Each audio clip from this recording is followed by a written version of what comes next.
Contributing to staff assembly, and particularly the scholarship fund, is a way of contributing to the community.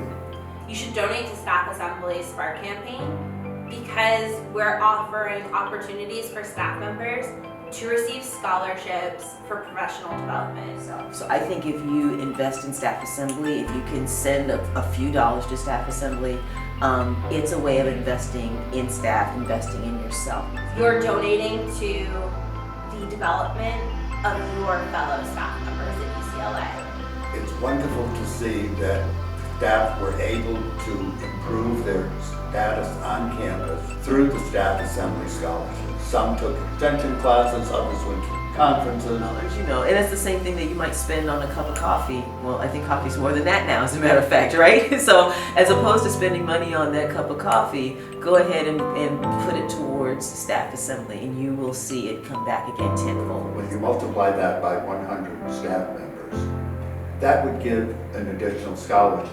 We wouldn't have survived 100 years if it weren't for every effort of the employees and the staff of UCLA. You are helping your coworkers, eventually you're helping yourself also. And that's what a community is about.